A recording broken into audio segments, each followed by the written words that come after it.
Assalamualaikum warahmatullahi wabarakatuh. Selamat sore dan selamat datang di Asogi seri ke-109. Apa saja kutanya Himpunan Onkologi Ginekologi Indonesia. Asogi merupakan webinar online series yang diselenggarakan oleh Hogi dan menjadi wadah diskusi seputar masalah dan kasus-kasus terkait onkologi ginekologi. Syukur Alhamdulillah kembali lagi tentunya bersama saya Dr. Hoirunisa sebagai host yang akan menemani bincang-bincang sore kita tentunya bersama Asogi. Dan tidak bosan-bosan saya ucapkan terima kasih kepada rekan sejawat dokter, SPOG, ginekolog onkologi, serta para guru besar yang telah berkenan meluangkan waktunya untuk mengikuti seri Asogi dari minggu ke minggunya. Dan seperti biasanya kurang lebih selama 60 menit ke depan kita akan sama-sama berdiskusi tentunya bersama para narasumber yang sudah pakar di bidangnya. Dan sore hari ini kita sudah telah hadir 2 orang narasumber dan 1 moderator yang telah berkenan hadir di tengah kita. Izinkan saya menyapa yang pertama yaitu Dr. Eri Perdana Usan, spesialis obstetrik ginekologi subspesialis onkologi. Beliau ini merupakan konsultan onkologi ginekologi di RSUD Banyumas. Selamat sore Dr. Eri. Selamat sore, Mbak. Suara saya terdengar jelas. Terdengar, Dok. Baik. Untuk narasumber kita Oke. yang kedua yaitu Dr. Kadiyudi Sastriana, spesialis obstetrik ginekologi subspesialis onkologi. Beliau ini merupakan konsultan onkologi ginekologi dari Fakultas Kedokteran Universitas Udayana di RSUP Profesor Dr. I. Gusti Ngurah Rai Denpasar. Selamat sore, Dr. Kadiyudi. Sore, Dokter Nisa. Oke, terima kasih dok. Baik, yang selanjutnya ini moderator sore hari ini kita adalah Profesor Dr. Laila Nurana, spesialis obstetrik ginekologi subspesialis onkologi. Beliau merupakan konsultan onkologi ginekologi dari Fakultas Kedokteran Universitas Indonesia di RSUPN Dr. Cipto Mangunkusumo Jakarta dan sekaligus sebagai anggota Dewan Penasehat HOGI. Selamat sore Prof. Laila. Halo, selamat sore. Assalamualaikum.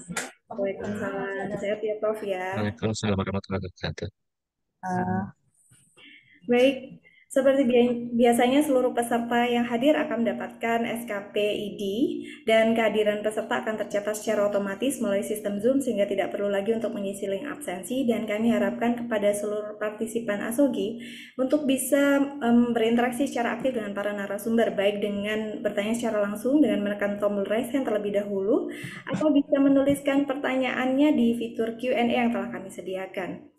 Dan bulan ini kita membahas kelainan di bidang ginekologi yang terjadi pada kondisi kehamilan. Membuka tema kita di bulan Februari ini, sore ini kita akan berdiskusi mengenai penata laksanaan lesi prakanker serviks pada saat kehamilan. Namun sebelum kita beralih pada sesi pemaparan dan diskusi, izinkan saya mengundang Sekjen Hogi untuk memberikan sambutan sekaligus membuka Asogi sore hari ini kepada Dr. Tovan Widya Utami, spesialis obstetrik ginekologi subspesialis onkologi. Kami persilahkan. ya, terima kasih. Nisa. Assalamualaikum warahmatullahi wabarakatuh. Saya hormati Waalaikumsalam warahmatullahi wabarakatuh. ini kakak saya sekaligus Profesor Dr. Laila Nurana, ya. Kemudian Dr. Eri dan Dr. Kade Yudi ya. Jadi dalam hal ini saya menyapa juga teman-teman di manapun berada ya, baik teman-teman onkologi maupun non-onkologi. Salam hormat dan salam sehat dari kami, terutama saya mewakilkan Bapak Ketua Umum yang saat ini berhalangan untuk menyampaikan sambutan ya. Jadi alhamdulillah puji syukur kehadirat Allah yang senantiasa dengan luar biasa baiknya ya Allah ciptakan segala macam kita waktu untuk berkarya ya. Jadi mudah-mudahan kita sama-sama ya untuk meningkatkan kesehatan reproduksi perempuan di Indonesia dalam kondisi kita sehat walafiat. Jadi hal ini khususnya terima kasih ya Dr. Nisa yang selalu setia juga ya, dan yang di balik layar nih Mas Alan ya, Dr. Birama juga Mbak Lucy ya, bahwa kita sudah sampai alhamdulillah menginjak Ashogi seri ke-109 ya, luar biasa ya. Jadi ini sudah di atas 100 seri kita dan saat ini kita adalah mengusung untuk topik penata laksanaan lesi prakanker serviks saat kehamilan ya. Jadi seru banget ya, pastinya seru banget. Mudah-mudahan teman-teman semuanya bisa mempertanyakan atau berdiskusi tentang apapun masalah yang ditemukan di lapangan ya. Tentu kalau kita bicara kanker serviks itu adalah sejak 2018 WHO menyatakan bahwa kanker serviks itu sudah menjadi kanker yang curable ya, bukan treatable lagi tapi curable ya. Jadi artinya kita sama-sama bertekad untuk eliminasi kanker serviks di Indonesia menuju yang triple intervention 2030 ya. Mungkin kita eliminasi tidak di tahun 2030 karena negara pertama di dunia saja yang bisa mengeliminasi kanker serviks itu Australia di tahun 2035 gitu ya. Jadi memang kita banyak sekali rencana aksi nasional kita terkait dengan ini. Tapi khususnya pada kehamilan mungkin nanti akan ditanyakan kapan kita melakukan intervensi, apa saja modalitas yang kita miliki, mau apa terapi ablasi kah atau terapi eksisi kah, bagaimana risk benefitnya ya, potensial komplikasi dan apa yang kita harus jelaskan kepada pasien, kapan waktu atau timing yang tepat itu untuk melakukan apa tindak lanjut dari abnormal finding ya dari screening kanker serviks di Indonesia. Mudah-mudahan acara kita yang rasanya singkat ini dapat enlightening ya, artinya memberikan pencerahan ya kepada teman-teman ya, khususnya teman-teman non-onkologi karena bagaimanapun nasib prakanker ini adalah sebenarnya domain dari teman-teman semua di lapangan gitu ya. Lebih karena waktu saya berpanjang-panjang. Nanti silakan ditanyakan secara menyeluruh apa saja yang menjadi kegaulan teman-teman di lapangan ya. Baik, itu saja dari saya. Lebih kurangnya sekali lagi kami mohon maaf ya, kami sangat menantikan apapun support ataupun asupan ataupun kritisi dari teman-teman khususnya ya dalam memperbaiki atau meningkatkan kualitas dari ASHOGI kita ini ya. Baik, saya tutup. Selamat mengikuti ASHOGI ini. Terima kasih banyak. Wassalamualaikum warahmatullahi wabarakatuh. Saya kembalikan kepada Dr. Nisa ya. Baik, Waalaikumsalam warahmatullahi wabarakatuh. Terima kasih Dr. Tovan atas sambutannya. Baik, untuk selanjutnya adalah pemaparan dan diskusi yang akan langsung dipandu oleh moderator kita sore hari ini. Baik, kami serahkan kepada Profesor Dr. Laila Nurana, spesialis obstetrik ginekologi, subspesialis onkologi selaku moderator. Silakan Prof. Laila.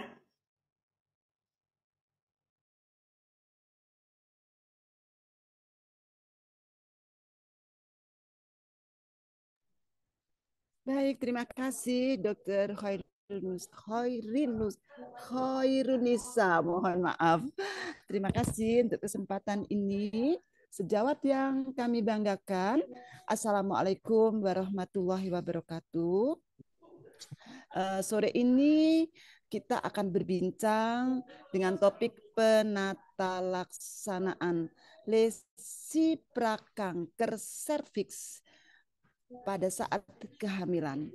Bersama kita ada narasumber Dr. Eri Perdana Ushan, spesialis obstetrik ginekologi konsultan onkologi, dan juga bersama dengan Dr. KD Yudi Saspriana, spesialis obstetrik ginekologi konsultan onkologi.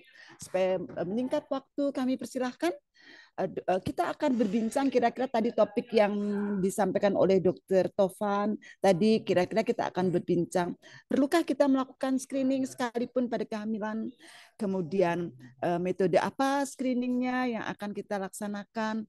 Bagaimana diagnosisnya dan kemudian tata laksananya? Apakah hanya boleh ablasi atau juga boleh eksisi? Kapan waktunya? Setelah kita mungkin sedikit kaji, apakah komplikasi yang mungkin dapat terjadi yang kita perlu sampaikan di dalam inform consent. Baiklah, saya persilahkan Dr. Eri Perdana Ushan untuk menyampaikan mungkin sedikit materi awal supaya kita dapat berdiskusi lebih jelas nanti. Saya persilahkan Dr. Eri. Assalamualaikum warahmatullahi wabarakatuh.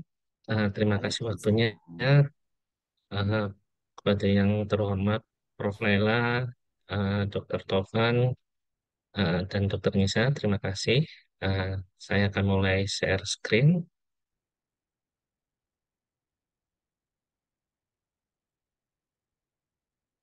Oke,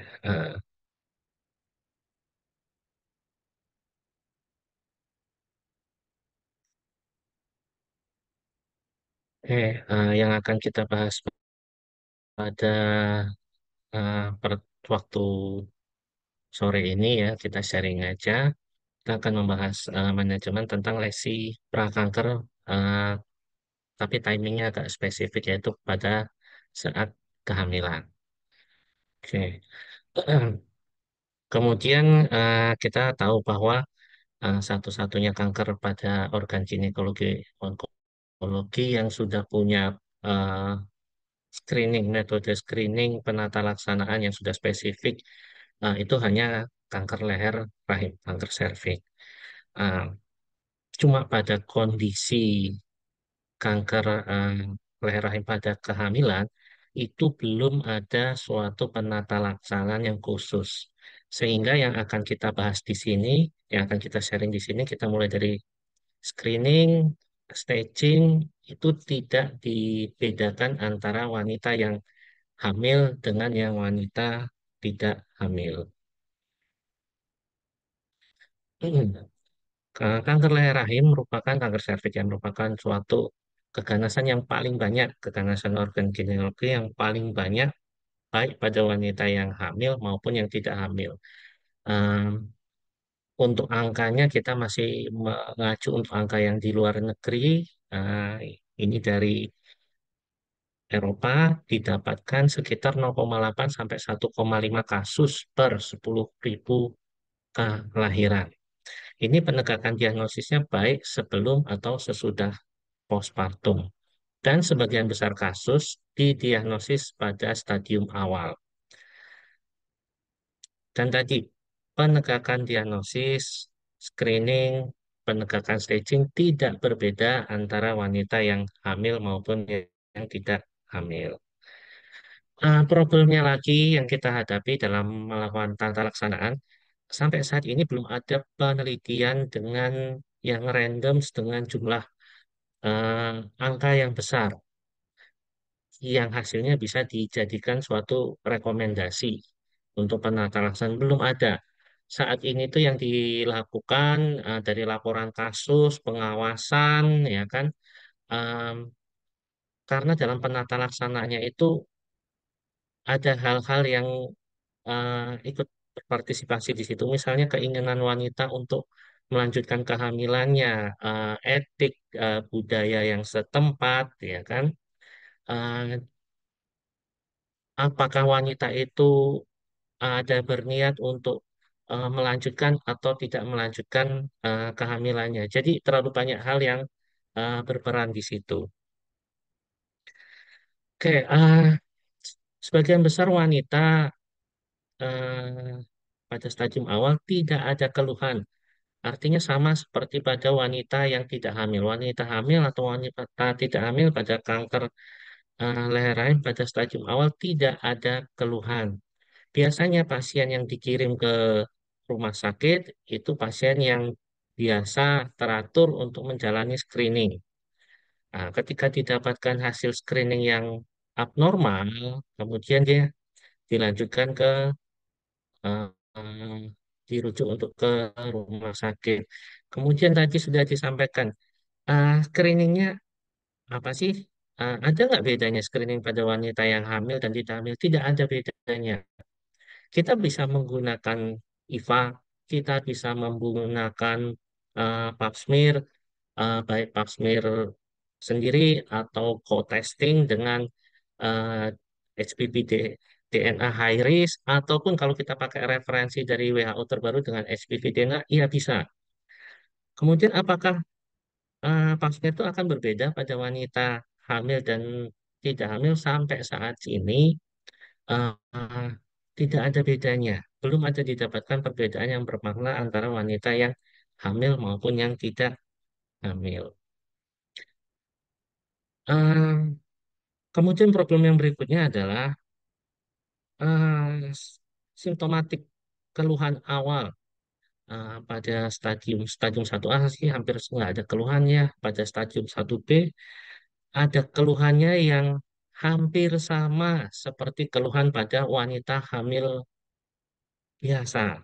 Misalnya abnormal vaginal bleeding dengan diferensial diagnosa bisa cervicitis, bisa abortus imminens, bisa abortus incipient. Kemudian ada pelvic pain karena uh, pertumbuhan dari uterusnya yang mulai membesar. Uh, vertebrae yang mulai melengkung, kemudian nyeri perut bagian bawah, anemia, dan sesak nafas. Artinya keluhan yang dikeluhkan sama pasien itu eh, hampir tidak berbeda dengan keluhan pada wanita dengan kehamilan normal lainnya.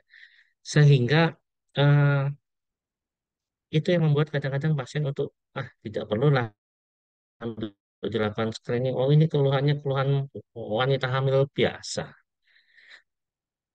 Oke. Kemudian kalau kita mendapatkan rujukan atau ketika kita melakukan pemeriksaan, kita IVA, inspekulo, kemudian kita dapatkan hasil yang tidak normal. So, terus mau kita apakan? Ya kan? Eh, kita standar biasa. Pertama kita lakukan inspekulo dulu. Kita lihat serviknya. Jika kita melihat ada sesuatu, ada lesi yang mencurigakan, biopsi. Kelihatannya ada sesuatu yang harusnya tidak ada. Sarannya apa? Biopsi. Biopsi. Kemudian jika kita melihat tidak ada atau kita dapat rujukan referral nih dengan hasil pap smear-nya mungkin hanya CIN2 atau CIN3 displasia sedang, displasia berat. Kita lengkapi dengan pemeriksaan sitologi pap smear. Eh, Kapan pap smear ya? Kita kerjakan pap smear. Uh, Pap smear juga tidak memberikan morbiditas ya terhadap kehamilannya. Kemudian uh, kapan kita lakukan pap smear tersebut? Uh, Kalau memang kita melihat pada inspeksi nggak ada kelihatan apa-apa, iya kita pertimbangkan untuk dilakukan nanti setelah dia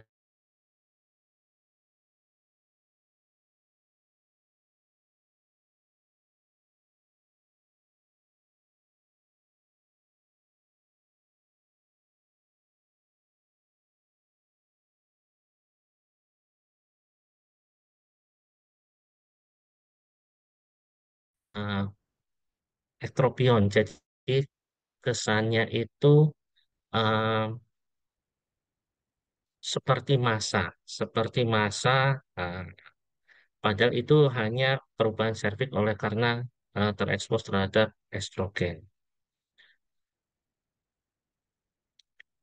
Sehingga pada beberapa laporan kasus sering terjadi kesalahan pada kolposkopi karena untuk melakukan kolposkopi dalam kehamilan juga diperlukan suatu skill yang khusus. Jadi tidak semua kolposkopi ahli kolposkopi bisa melakukan, dibutuhkan juga untuk keahlian yang khusus.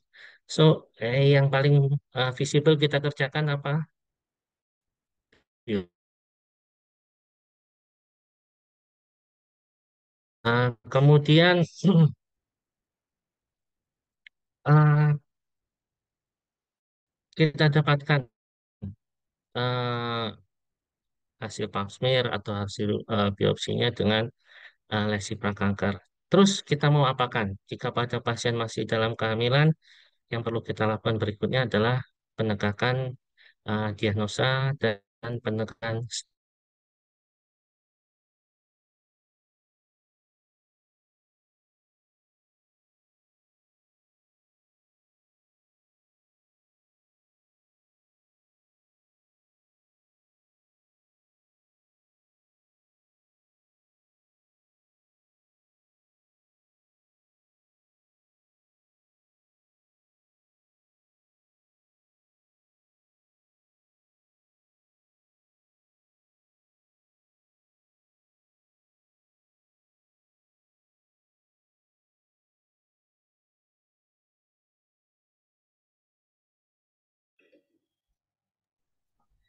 Kelihatannya sinyalnya terputus ya, Prof. Ya, berarti sinyalnya terputus kah, Dokter Eri? Ya. Masih belum di-unmute, Dokter Eri?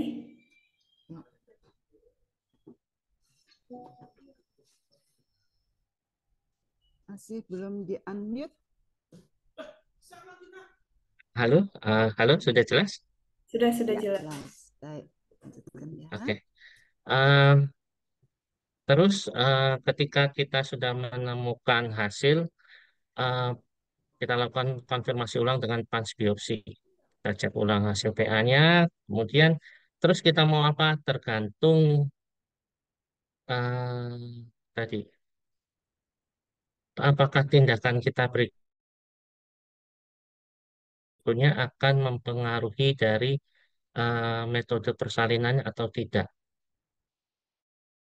Di-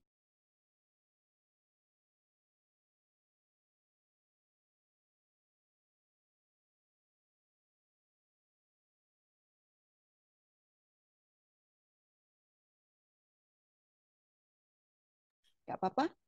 Kita saling berbagi. Jadi tadi memang kita akan dengarkan tentang tadi sudah disebutkan sih metode screeningnya oleh Dr. Eri. Maaf terputus lagi kak? Kelihatannya begitu, Prof. Ya baik. Iya. Supaya Mungkin. waktunya bisa tergapai. Bagaimana Dr. Eri? Ya. Kita ini aja duet karena alhamdulillah ada Dr. Kadek. Kalau begitu bagaimana? Ya, sama ya. Mohon maaf supaya tidak vakum. Dr. Kadek, saya persilahkan mungkin untuk paparan pra diskusi. Saya persilahkan Dr. Kadek. Terima kasih, Prof. Terima kasih kepada Dr. Tovan, kepada Hogi. Maaf, Dr. Nisa, suara saya terdengar, Dr. Nisa? Jelas, Dok, jelas. Yang terhormat, Profesor, Guru Besar, Dokter, guru-guru kami semua, rekan sejawat. Saya izin share screen.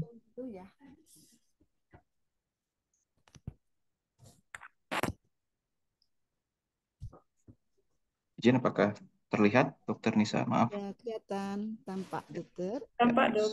Ya, terima Jadi kasih. kita loncat dulu ke penata laksanaan ya, teman-teman. Baik, terima kasih, Prof. Saya mohon izin, Prof, melanjutkan. Ya, silahkan.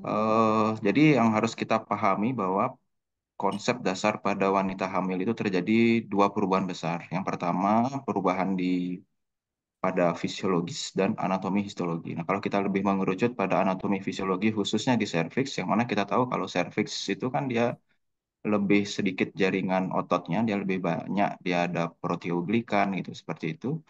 Pada lapisan stromanya itu yang mengakibatkan nanti di belakang dari pemaparan ini, kenapa bagaimana manajemen lesi prakanker pada wanita hamil.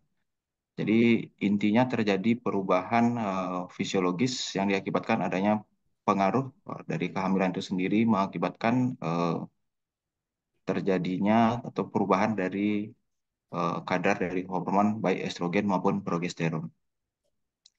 Nah, ini kalau kita lihat ya terminologi yang digunakan oleh lower anogenital squamous terminologi, di mana kalau CIN1 itu diklasifikasi sebagai low grade dan CIN2 dan CIN3 diklasifikasi sebagai high grade. Nah, sering kita bertanya di praktek klinis di lapangan itu, pasien misalkan hamil sekian minggu di trimester pertama dengan CIN1 atau CIN2, pasti kita khawatir, tidakkah dia akan progresi, tidakkah dia akan menjadi lebih buruk atau menjadi CA invasif?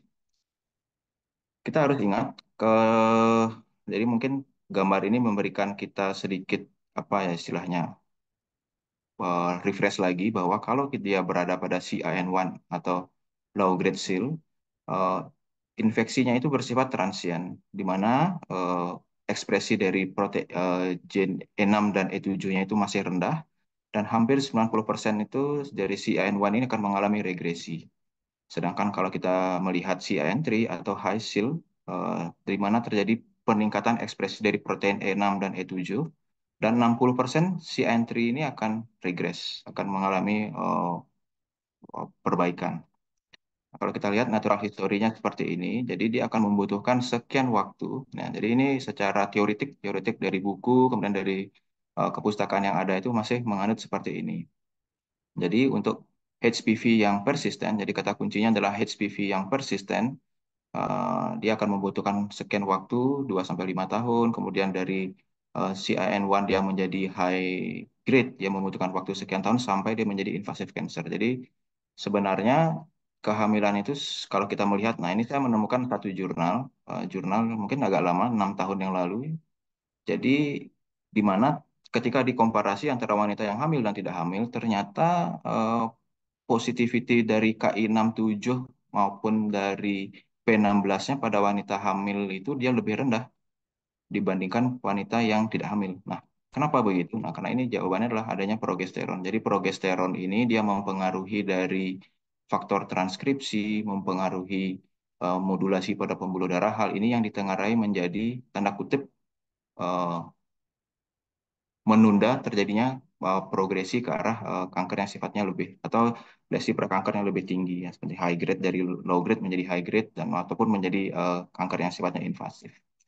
Nah, secara klasik kalau modalitas pada lesi prakanker itu kita bagi dua. Jadi ada ablatif, ablatif ini bisa dengan krioterapi, dengan trichloroacetic acid atau dengan cold coagulation maupun terapi eksisional. Eksisional ini juga banyak, bisa dengan loop electrosurgical procedure atau LEDS, konisasi, eh, termasuk juga bisa diobservasi. Misalkan sudah kita walk up ya hasil sitologi dengan hasil katakanlah dengan askus, kita lakukan kolposkopi biopsi, hasilnya CIN1 dapat diobservasi. Tentu ada syarat dan ketentuan yang berlaku. Katakanlah misalkan umurnya di bawah 35 dan pasien tidak menderita imunokompromis dan hasil HPV-nya juga negatif. Pertanyaan sekarang bagaimana saat kehamilan? Ini saya coba kompilasi, jadi saya kompilasi dari beberapa jurnal dan saya mereview kepada up to date yang terbaru 2024. Untuk si IN1, jadi dievaluasi 4 minggu pasca partum. Kemudian untuk si IN2 dan 3 atau high grade, kita harus merule out bahwa tidak ada kondisi invasif. Jadi tidak ada kondisi istilahnya kecurigaan ke arah kanker yang sifatnya invasif itu harus kita exclude dulu. Kata kuncinya adalah melakukan pemeriksaan fisik yang baik, baik dengan menggunakan kolposkopi atau seperti yang diajarkan oleh Prof. Laila dengan documented IVA. Jadi ketika kita berhadapan dengan CIN2 dan 3 pada pasien hamil, nah observasi dengan kolposkopi dan sitologi itu bisa dikerjakan 12 sampai 24 minggu selama kehamilan. Kemudian dapat juga dipertimbangkan untuk tidak melakukan kolposkopi yang berulang misalkan pada 4 minggu. Karena penjelasan tadi yang saya sampaikan di depan tadi bahwa kekhasan pada kehamilan itu terjadi perubahan anatomi fisiologis dan histologi. Jadi itu yang harus kita perhatikan betul dan juga direkomendasikan. Nah, direkomendasikannya kan rekomendasikan belum tentu berarti dia harus mutlak demikian. Treatment untuk CIN2 dan 3 itu bisa dipospon sampai postpartum. Dengan catatan, sekali lagi dengan catatan, kita harus sudah bisa mengeksklusi bahwa pasien kita tidak berada pada kondisi yang sifatnya invasif. Nah, pertanyaannya dari tindakan tadi, baik dari ablatif, dari eksisional, komplikasi yang setelah saya baca dari apa namanya dari meta analisis yang ada, terbanyak itu memang hampir menyatakan perinatal complication, preterm delivery, kemudian preterm premature rupture of the membrane, kemudian bisa juga meningkatkan risiko intraamniotic infection. Kemudian dari jurnal-jurnal dari studi meta-analisis ini juga menyebutkan bahwa pada wanita hamil kalau bisa kedalaman cone itu tidak melebihi 12 mm atau 1,2 cm. Karena begitu dia melebihi itu dengan average 1,5 sampai 1,8 cm akan meningkatkan risiko terjadinya incompetence cervix yang ujung-ujungnya akan berdampak pada preterm labor. Nah, berikut saya ingin memberikan ilustrasi kasus. Mohon izin, kasus ini perhatian dari Prof. Laila. Jadi saya mohon izin Prof. membawakan kasus. Jadi pasien 36 tahun, gravida 2 para 1, pada tahun 2017, pasien ini datang untuk melakukan sitologi, untuk melakukan pap smear dengan hasil adenokarsinoma. Nah, ketika setelah diambil, pasien baru datang 10, 2 bulan berikutnya ternyata tidak disangka pasien juga hamil saat itu. Dengan hasil adenokarsinoma, dilakukan DUIVA, hasilnya high grade cell dengan hasil HPV DNA testnya adalah positif untuk tipe 16. Selanjutnya dilakukan artinya dilakukan eksisi luas dengan LH pada usia kehamilan 18 minggu yang kemudian hasilnya adalah high grade cell. Selanjutnya diobservasi eh, partus atau melahirkan secara spontan usia kehamilan yang aterem. Selanjutnya pasien follow up pada rumah sakit lain. Kemudian 2021 dilakukan pap smear hasilnya high grade cell. Dilanjutkan lagi dengan dilakukan lagi kembali LH dengan hasilnya karsinoma in situ. Namun pasien memilih tidak belum bersedia untuk dikerjakan hysterektomi. Mungkin saat itu mungkin dapat juga dipertimbangkan dikerjakan konisasi seperti itu. Mengingat usia masih 36 tahun, jadi usianya masih sangat muda dan juga hasilnya karsinoma in situ ya. Jadi belum sampai menembus jauh dari lapisan stroma. Nah, ini adalah gambaran dari pasien ini. Jadi kita bisa lihat pada gambar sebelah kanan, IVA positif dengan high grade cell ya, pada usia kehamilan 18 minggu sebelum dilakukannya LH tadi. Saya bisa lihat tampak lesi yang tebal, kemudian tepi yang tegas begitu. Jadi betul-betul ketika kita melakukan pemeriksaan fisik, kita sudah bisa memperkirakan ini yang harus kita lakukan walk up lebih jauh. Jadi kita harus mengidentifikasi kalau sudah seperti ini. Jadi kita lakukan eksisi. Nah, selanjutnya eh, pesan yang dapat dibawa pulang. Jadi bagaimana kita bisa mendalami atau mungkin kolposkopi, alat kolposkopi mungkin terbatas ya. Atau mungkin kalau kita melihat bagaimana kebijakan Kementerian Kesehatan menyebar sekian banyak kolposkopi, tapi menurut saya seperti yang diajarkan oleh Prof. Laila, Dr. Tovan, ketika kita melakukan pemeriksaan fisik dengan documented IVA itu sangat-sangat membantu kita, membantu kita. Jadi kita bisa harus memahami betul di mana sebenarnya sambungan squamocolumnar yang baru, di mana transformation zone-nya, dan kalau misalkan struktur pembuluh darah sebelum kita aplikasi asam asetat itu kita harus sudah bisa mengidentifikasi. Itu akan sangat-sangat membantu kita menjustifikasi pasien kita itu berada pada kondisi yang jadi sehingga kita tidak akan apa istilahnya terlewati ada lesi yang sifatnya mikroinvasif itu atau lesi yang lebih advance.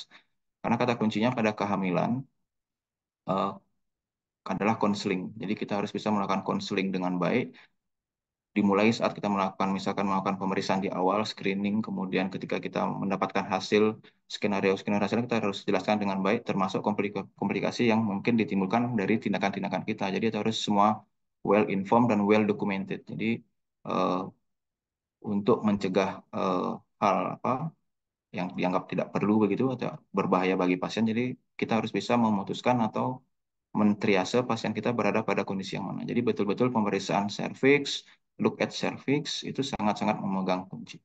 Mungkin demikian yang dapat saya sampaikan, Prof. Terima kasih banyak. Mohon maaf kalau ada yang kurang berkenan. Terima kasih. Terima kasih Dokter Kadek. Baik, kita masih punya waktu 25 menit. Barangkali Dokter Eri kita dapat kembali lagi tadi karena terputus. Mungkin Dokter Eri kita punya waktu 5 menit mungkin untuk memberikan materi awal untuk bahan diskusi kita. Saya persilahkan Dokter Eri.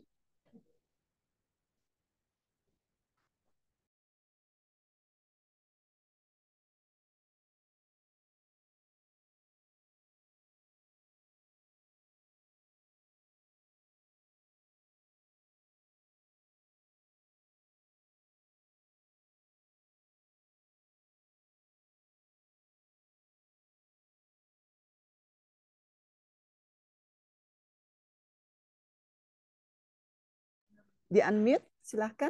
Dokter Eri masih belum terdengar.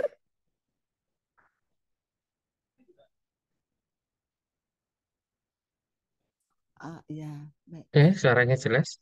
Ya, silahkan mungkin kita punya waktu 5 menit untuk saingan ini kalau debat press tuh 4 menit ya, ini kan 5 menit. Silahkan Dokter Eri. Oke, maaf agak sedikit trouble. Ah, oke, jadi seperti yang tadi sudah disampaikan Dokter Kate dan Prof. Lala juga bahwa tidak ada perbedaan screening antara wanita hamil maupun dia tidak hamil. Problemnya adalah kalau pada wanita tidak hamil, guideline-nya udah jelas. Kalau pada wanita yang hamil, guideline-nya yang kita belum ada. Dan data-data yang ada kita miliki sampai saat ini adalah data observasi dan compare diambil juga dari pasien wanita, wanita yang tidak hamil. Kemudian screening sama pada wanita hamil maupun tidak hamil. Em, apa sih modalitas yang kita punya, Doiva? Eh, Efektif, angkanya memuaskan. Eh, saya rasa juga alat sarana dan prasarananya juga tidak sulit. Kita hanya membutuhkan sumber daya, dokumentasi. Saya yakin HP-HP sekarang kita kameranya udah bagus-bagus ya, Prof ya. Kemudian dengan ngambil gambar yang baik, kita bisa konsultasikan, kita bisa sharing, kita bisa konsultasikan untuk mengetahui hasilnya. Kemudian jika didapatkan abnormalitas, lalu apa yang kita kerjakan? Kita bisa lanjutkan dengan kolposkopi, biopsi, maupun dengan eh, apa yang kita punya, Pap smear. Pap smear tambah SPV iris. Jika sudah kita dapatkan hasil, kita tentukan dulu apakah manajemen kita berikutnya akan mempengaruhi kehamilan atau tidak mempengaruhi, apakah memacu eh, taksiran persalinannya atau tidak. Dan tentu saja edukasi terhadap pasiennya. Ada pasien yang merasa tidak nyaman dengan kehamilannya, ada pasien yang khawatir, kemudian meyakinkan eh, bahwa tindakan dalam kita menegakkan diagnosis itu tidak akan meningkatkan risiko abortus. Jangan-jangan nanti karena kita lakukan IVA, inspekulo, malah oh ini malah perdarahan karena habis di inspekulo, abortus habis di inspekulo. Kemudian juga sudah dijelaskan dokter Kate lagi, eh, kita juga tidak perlu tergesa-gesa karena hampir 3%, 4% sampai dengan 12% angka itu dia akan regresi. Sehingga nanti kita cek ulangnya pada postpartumnya kembali. Jika dia masih dalam kondisi lesi prakanker. Mungkin itu dulu, Prof. Terima kasih, Dokter Eri.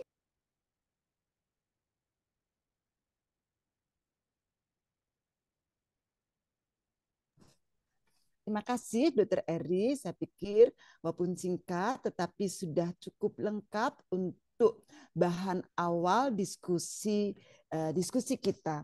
Saya persilahkan pada sejawat, mungkin akan ada yang raise hand atau menanyakan di chatting box.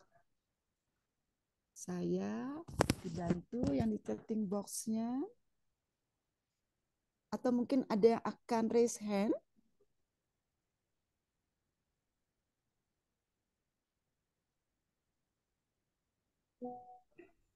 Belum ada, Prof, yang raise hand. Ada ya, baik.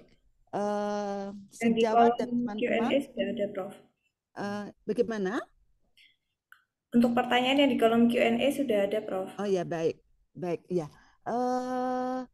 Pertanyaan yang pertama yaitu bagaimana pendekatan terbaik dalam menilai risiko progresi lesi prakanker serviks selama kehamilan dan jadi menilai mungkin prediktif ya, bagaimana menilai prediksi risiko progresi dari lesi prakanker serviks selama kehamilan dan bagaimana mempertimbangkan faktor-faktor seperti usia gestasional dan keparahan lesi. Itu kepada Dr. Kade, tapi juga boleh dijawab oleh yang lainnya. Dan yang kedua, bagaimana dampak kehamilan terhadap respons lesi prakanker serviks terhadap terapi konvensional seperti krio atau konisasi atau laser ablasi. Ini mungkin krio termasuk ablasi, konisasi, eksisi, laser ablasi. Ya, dengan laser memang kita relatif saya sendiri kurang berpengalaman ini ya, tetapi memang guru saya Prof. Endi, tapi yang kita sebarkan pendekatan ini untuk ablasi, yaitu krio, TCA, dan kemudian ke depan ini ada thermal ablasi. Saya persilahkan, itu pertanyaan yang pertama, mungkin satu persatu saya persilahkan Dr. Kadek, atau nanti Dr. Edi juga akan menambahkan. Saya persilahkan Dr. Kadek. Terima kasih Prof. Saya mohon izin Dr. Eri menjawab. Terima kasih pada Dr. Alisa. Jadi pertanyaan pertama, bagaimana pendekatan terbaik untuk menilai? Jadi sebenarnya kan kita harus melihat bagaimana lesi, artinya ini sudah tegak, jadi pasien ini sudah kita pastikan bahwa misalkan dia berada pada low grade atau high grade, sudah kita lihat lesi serviksnya seperti apa. Jadi sebenarnya tidak ada istilahnya misalkan ketakutan bahwa ketika kita menemukan lesi seperti ini, hamilnya akan menginjus atau menyebabkan perburukan dalam waktu yang sedemikian cepatnya, misalkan 2 bulan, 3 bulan, seperti itu. Jadi pendekatan yang bisa kita lihat yang pertama adalah kita harus bisa menilai dengan baik, dengan tepat, lesi itu berada pada kondisi yang mana. Katakanlah seperti contoh kasus yang dibawakan tadi, kasus dari Prof. Laila dengan high grade seal dari hasil dari hasil DUIVA pertama pada saat pasien datang 10 minggu setelah dilakukan pap smear, kemudian dilanjutkan dengan les. Nah, karena dari sana dari lesinya itu pun sudah kita bisa nilai. Oh, tepinya begini, kondisi pembuluh darahnya seperti ini. Nah, selanjutnya kita lakukan LEDS, hasilnya pun sama high grade seal. Untuk menjadi progresivitas, jadi tindakan LEDS tadi pun sudah termasuk selain diagnostik juga menjadi salah satu upaya untuk terapi. Nah, tentu nanti kehamilan dijalankan terus, nanti kita melakukan walk up lagi pasca partum. Ya, dikatakan di kepustakaan itu hampir rata-rata menyebutkan 4 minggu dari seluruh kepustakaan. Kemudian yang nomor 2, dampak kehamilan terhadap respon lesi prakanker. Nah, artinya pasien yang dilakukan katakanlah dari krioterapi, dilakukan laser ablasi dan konisasi.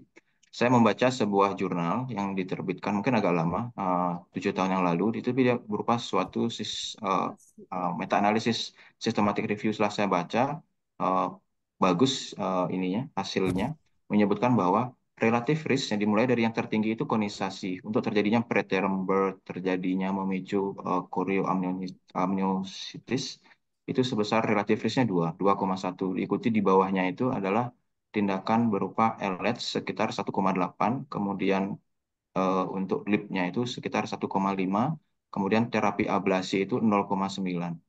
Jadi hampir-hampir sangat rendah sebenarnya dari systematic review ini untuk dampak kehamilan terhadap dampak dari tindakan yang kita kerjakan terhadap lesi prakanker ini. Demikian Prof, terima kasih. Ya. Terima kasih Dr. Kadek. Jadi saya rasa tepat sekali. Sedikit izinkan saya menambahkan tadi kasus tadi itu kenapa ya? Kalau lihat lesinya kan memang lesinya terbatas walaupun cukup tebal ya Dr. Kadek ya. Tapi memang masalahnya kasus itu ada pap smear-nya yang adenosea.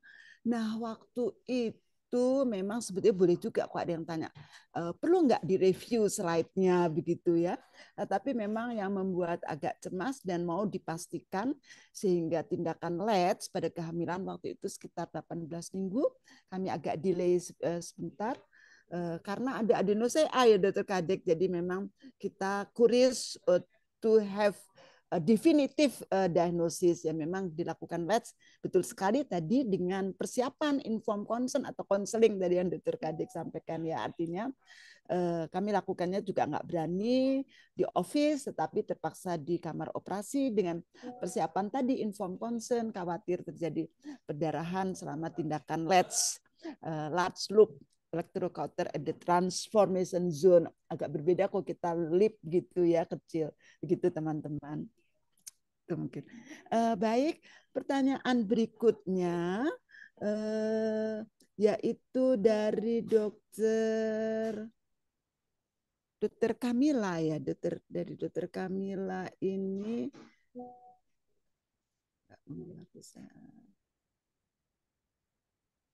pertanyaannya adalah apakah yang perlu diperhatikan pada lip itu yang pertanyaannya, dan pada usia kehamilan berapa, mungkin agak terjawab ya tadi ya. Tapi mungkin boleh juga kalau kita kan di dalam suatu saya ingat sekali guru saya, maaf, Prof. Samil, kita edukasi atau training adalah proses of repertoire, jadi kita ulang-ulang. Tapi ini kok saya nggak bisa lihat ini lagi ya, maaf. Nah, dari Dokter Kamalia Hasana, yaitu tadi apakah harus apa yang harus diperhatikan pada lip, walaupun tadi udah sedikit sepintas dijawab, dan berapa minggu, mungkin apa akan diulangi jawabannya? Silakan Dokter Kadir atau Dokter Eri. Oke, Prof. Tadi Eri dulu. pertanyaannya kapan dikerjakan lip? Rekomendasinya kurang lebih sekitar 22 minggu. Kemudian dipertimbangkan untuk menggunakan coin shape ya. Jadi bentuknya setengah lingkaran dibandingkan yang yang Bendera segitiga. Nah, karena ditakutkan eh, terjadi cervical incompetence, kemudian chorioamnionitis, atau kalau menyenggol dari ketuban bisa terjadi ketuban pecah dini. Nah, jadi apakah kemudian tidak disarankan kurang dari umur kehamilan tersebut karena ternyata risiko perdarahannya lebih banyak dibandingkan di atas 22 minggu. Nah, kurang lebih seperti itu, Prof. Jadi Baik, rekomendasinya 22 minggu. Baik, Dokter Eri, mohon maaf sejawat, mungkin di antara kami pun, walaupun kita sudah berkoordinasi, bisa saja ada sedikit diskrepansi begitu ya. Tadi memang Dokter Kadek menyampaikan 12 sampai 24 minggu. Pada kasus tadi yang dicontohkan, dilakukan pada 18 minggu, itu memang bisa perbedaan ini. Mengapa 18 minggu dianggap setelah 16 minggu plasenta telah terbentuk hampir sempurna. Jadi kita lakukan saya setuju tidak terlalu di awal, dan penundaan untuk yang kita perkirakan lesi prakanker, penundaan sebulan 2 bulan gitu nggak begitu masalah ya Dokter Kadek atau Dokter Eri ya. Ya, jadi tapi ya mungkin dari sekitaran itu ya, saya sendiri mengambil setelah 16 minggu. Jadi antara 16 dari Dokter Eri menyatakan setelah 22 minggu ya masih bisa gitu barangkali teman-teman ya. Baik, itu waktunya. Kemudian ada pertanyaan lagi adalah, nah ini apakah tindakan TCA boleh dilakukan pada pasien lesi prakanker yang sedang hamil? Nah ini mungkin ada yang mau jawab?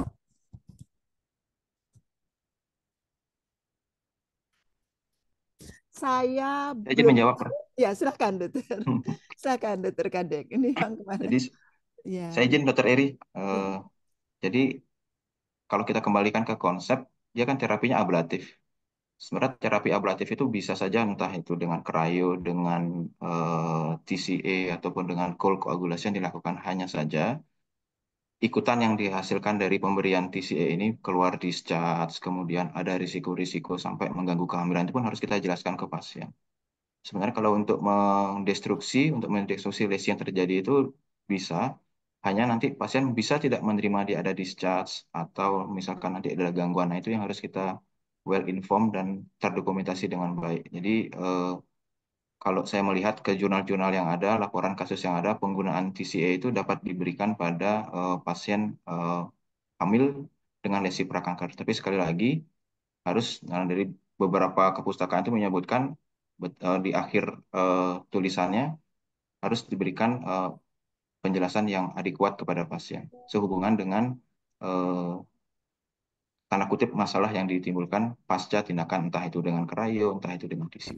Demikian, Prof. Terima kasih. Ya, makasih Dokter Kadek. Dokter Eri akan menambahkan? Mungkin cukup ya, Prof ya.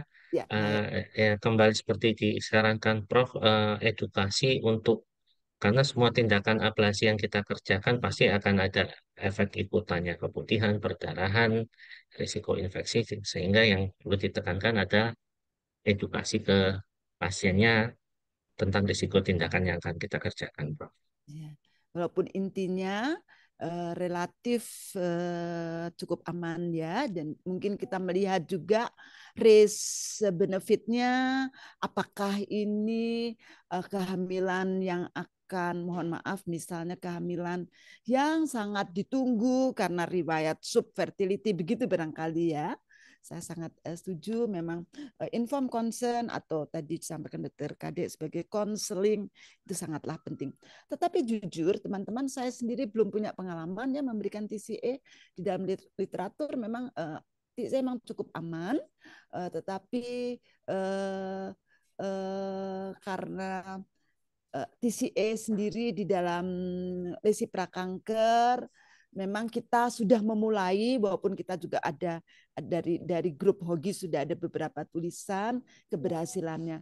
Tetapi karena ada pilihan-pilihan lain, begitu mungkin silahkan teman-teman melakukan memilih apakah krio, apakah thermal coagulation, atau beberapa teman-teman Opskin barangkali ya Dr. Kadek kan pasti punya itu yang bold itu ya, bold coagulation. Kalau tidak punya alat thermal coagulation kan alatnya agak sedikit, atau dulu kita sebut cold coagulation, kita sekarang menyebutnya sebagai thermal coagulation gitu. Nah, apakah itu yang memang mungkin perlu agak alat khusus walaupun lebih sederhana daripada krio. Nah, seperti itu ya. Ataupun teman-teman Opskin suka menanyakan, bisa nggak karena di OK itu ada counter. Nah, kalau counter mungkin takut lebih tajam, tetapi boleh memakai yang boldnya ya, yang apa, yang ujung alatnya itu yang bundar itu ya, barangkali itu yang kita pergunakan untuk menyetop perdarahan, itu barangkali lebih efektif dan lebih mengurangi risiko perdarahan. Barangkali begitu ya. Nah, pertanyaan berikutnya kita masih mempunyai waktu. Teman-teman boleh loh tanya langsung dengan raise hand. Tapi ini yang saya rasa banyak ini pertanyaan yang dari Dr. Muhammad Imam Santoso. Apakah ada pertimbangan khusus penanganan lesi prakanker pada kondisi kehamilan tertentu seperti plasenta previa totalis atau dengan PASPD, dengan PASD? Nah, ini pertanyaan dari dokter. Ini ditujukan manajemen, boleh dokter Kadek atau dokter Eri, saya rasa. Mungkin itu satu dulu atau kedua pertanyaan kita lihat ya, sama enggak ya. Pertanyaan anonim, apakah mode untuk delivery pada pasien hamil dengan lesi prakanker harus selalu seksual cesarean? Kemudian risiko atau komplikasi apa saja yang bisa dihadapi bila terjadi persalinan pervaginam. Kemudian kapan pasien boleh hamil lagi? Mungkin itu. Silakan apa yang dijawab dahulu. Mungkin ada yang berkenan menjawab. Silakan. Izin menjawab, Prof. Silakan. Untuk pertanyaan yang apakah penanganan lesi prakanker pada kondisi kehamilan tertentu seperti plasenta previa totalis dengan atau tanpa PASD, kembali lagi untuk metode penanganannya tidak berbeda antara wanita yang hamil maupun yang tidak hamil. Yang membedakan pada pasien ini adalah ini pasien dengan plasenta previa totalis, sehingga tanpa lesi prakanker aja dia sudah risiko untuk terjadi perdarahan. Kemudian jadi tidak ada bedanya. Cuma sekali lagi kita jelaskan ke pasien bahwa kita melakukan pemeriksaan ini risikonya perdarahan bukan karena tindakan kita, karena memang karena kehamilan dengan plasenta yang menutupi dari jalan lahirnya. Kemudian yang pertanyaan berikutnya, apakah ada perubahan mode delivery pada pasien dengan lesi prakanker atau harus selalu XC?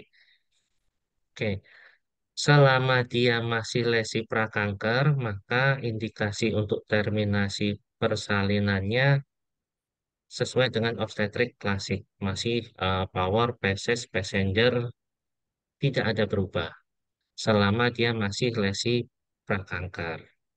Kalau dia sudah definitif kanker dengan massa di serviks yang besar dan rapuh, ya itu indikasinya jadi berubah, dipertimbangkan untuk persalinan uh, perabdominal. Tapi selama masih lesi prakanker dengan syaratnya masih sama, tetap obstetrik klasik.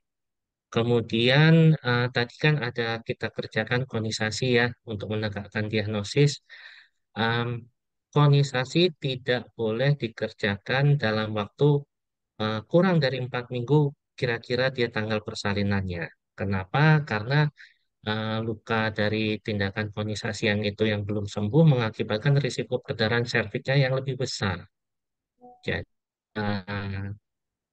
konisasi kita kerjakan kalau kira-kira dalam 4 minggu ini pasien belum masuk ke infartu. Jadi persalinan obstetrik klasik ya kan eh, tidak ada masalah. Ya, begitu Prof. Mungkin Dokter Ade bisa menambahkan. Ya, Dokter Kadek akan menambahkan. Cukup, Prof. Terima kasih. Ya. Terima kasih, Dr. Eri. Baik, memang ini ada beberapa pertanyaan lainnya. Kehamilan boleh dilakukan screening kayak tadi, mohon maaf, tadi boleh.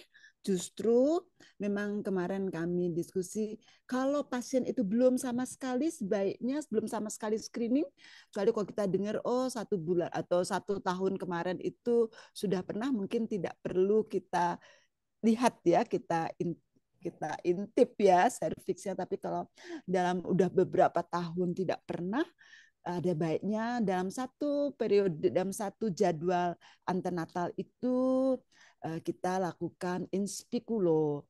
Syukur kalau kita ada kelengkapan tes HPV atau minimal kita lihat, kita IVA, saya rasa itu boleh sekali kita lakukan IVA dengan asam asetat. Itu mungkin, kok aku yang jawab ya, maaf, supaya cepat. Setuju ya Dokter Kadek dan Dokter Eri ya. Boleh ya dilakukan, bahkan kita sarankan kalau kasus itu belum, daripada nanti ini sampai kita terdesak ya beberapa saat sebelum akan bersalin gitu. Intinya lebih cepat mungkin lebih baik begitu ya. Kemudian yang lainnya, perlu kasih klase pada pasca lip atau LEDS. Kalau gimana Dokter Kadek, mungkin enggak kali ya. Kalau tidak. apalagi dengan pakai yang bukan yang tidak terlalu dalam, yang bentuknya coin type gitu ya, begitu ya Dokter ya. Jadi tidak perlu sebagai contoh kasus yang tadi. Tetapi baik juga teman-teman, mungkin kalau kita lihat itu ya, sempatkan melihat dengan USG barangkali ya, panjangnya serviks gitu ya Dokter Kadek barangkali ya, sehingga kalau misalnya maaf terjadi imaturus, kehamilan imaturus, mungkin bukan karena tindakannya, tapi memang dari sananya sudah pendek begitu ya, barangkali ya. Yang terakhir ini kita masih ada waktu 1 menit. Mana lebih baik cryo atau ablasi? Berapa bulan pemeriksaan? Ini sama ya, Dokter Kadek dan Dokter cryo dan ablasi sama. Jadi ablasi mungkin ada cryo, ada sekarang ada cold atau thermal ablasi begitu ya Dokter, dan TCA. Nah teman-teman, cukup menarik karena banyak pertanyaan. Karena itu ya Dokter Nisa, kita akan pesan ke teman-teman selalu siap-siap hari Rabu sore begitu ya Dokter Nisa, tinggal pesan untuk dipantengi itu HP atau atau komputernya, karena Ashogi akan setia menemani teman-teman untuk beberapa masalah ini ya. Karena waktu jua, izinkan kira-kira tadi barangkali izinkan saya mungkin ada beberapa yang teman-teman bisa dibungkus, yaitu bahwa screening sebaiknya tetap dilakukan pada kehamilan. Bagi yang belum, minimal diintip serviksnya gitu ya, mungkin dengan yang sederhana, mungkin dengan di IVA atau juga di foto, mungkin mau di pap smear boleh juga, atau dengan HPV, mungkin yang akan Hogi lakukan adalah itu IVA dan HPV. Kemudian tadi tindakan dan lanjutannya Dokter Kadek lah menyampaikan, bisa tindakannya bisa kalau terjadi memang ada kelainan bisa di krio, bisa di cold koagulasi atau thermal koagulasi, atau eksisi, termasuk TCA yang tadi dipertanyakan ya. Lalu atau yang eksisi dengan lip mungkin agak kecil begitu ya, atau kalau kita anggap itu lesinya luas itu mungkin perlu LEDS begitu. LEDS memang ada yang beranggapan kurang lebih concordance sama dengan konisasi. Dan tadi ada beberapa risiko, tapi yang penting sekali lagi adalah counseling atau informed consent barangkali ya. Tadi diingatkan juga oleh Dr. Eri dan Dr. Kadek. Informed consent kita perlu sekali sampaikan, sekalipun melakukan in speculo, apalagi kalau kasusnya itu dengan riwayat subfertil, mungkin kita perlu sekali menyampaikan kemungkinan yang akan terjadi, kemungkinan yang dapat terjadi, tidak selalu terjadi. Karena waktu juga kita udah lebih dari 2 menit, teman-teman, saya kembalikan ke Dr. Anissa. Izinkan Dr. Anissa, saya atau bisa Mbak ini ya, Mbak Lucy sampaikan bahwa Hogi telah launching kita untuk di Indonesia, kita punya algoritma tidak bergantung kepada biasanya American Society begitu ya, untuk tata laksana temuan positif dari screening. 1 menit barangkali bisa disampaikan oleh Mbak Lucy. Atau coba ya, coba ini saya bisa. Nah ini maaf, mungkin saya sampaikan aja. Ini ya, teman-teman, kita dari POGI, khususnya dari Hogi, kita mempunyai ini screening kanker dan tindak lanjut temuan abnormal. Ini adalah yang disesuaikan dengan kita di Indonesia. Intinya atau prinsipnya, pemeriksaan ini adalah mempergunakan kekuatan melihat serviks minimal dengan IVA atau di IVA. Jadi kalau teman-teman nggak punya kolposkopi, bisa dengan panca indera yang diberikan oleh Tuhan kepada kita, yaitu dengan panca indera mata ini. Kami akan terus-menerus menyampaikan ini, dan ini adalah udah kelihatan ya, udah kelihatan ya. Ini adalah link di mana teman-teman dapat melihat atau mendownload algoritma ini, http://inasgo.org. Lihat menunya di Science dan Guideline. Salah itu yang dapat kami sampaikan bersama dengan Dr. Kadek dan Dr. Eri. Kami mengucapkan terima kasih atas keikutsertaan sejawat semuanya. Saya kembalikan kepada MC Dr. Anissa Novitasari. Dirubah dikit ya, Dr. Anissa. Baik, terima kasih banyak, Prof. Baik, silahkan. Baik, luar biasa, cukup menarik dan interaktif ya diskusi kita sore hari ini. Semoga memberikan insight lebih bagaimana menghadapi pasien hamil dengan lesi prakanker. Kami ucapkan terima kasih banyak untuk para narasumber yang sudah berkenan hadir dan juga moderator, Dr. Kadeyudi, Dr. Eri, Prof. Laila, ada juga Dr. Tovan. Baik, memang pada dasarnya untuk screening lesi prakanker masih bisa dilakukan pada kondisi kehamilan, dan tata laksana pada prakanker pada kehamilan itu bisa dilakukan tadi disampaikan di atas usia kehamilan 16 minggu. Tentunya dengan KIE yang baik pada pasien terkait komplikasi atau resiko yang mungkin dialami oleh ibu hamil karena perubahan fisiologi ya pada ibu hamil. Baik, 1 jam lebih kita sudah berdiskusi sampai kita di akhir acara. Semoga memberikan banyak manfaat diskusi sore hari ini, dan terima kasih atas atensi dan perhatian seluruh peserta ASOGI. Jangan lupa untuk kembali mengikuti seri ASOGI berikutnya di tanggal 14 Februari 2024 pukul 15.30 waktu Indonesia Barat. Kita akan melanjutkan perbincangan kita dengan tema penata laksanaan kanker serviks dalam kehamilan. Sampai jumpa di ASOGI seri berikutnya. Kami undur diri. Wassalamualaikum warahmatullahi wabarakatuh. Waalaikumsalam.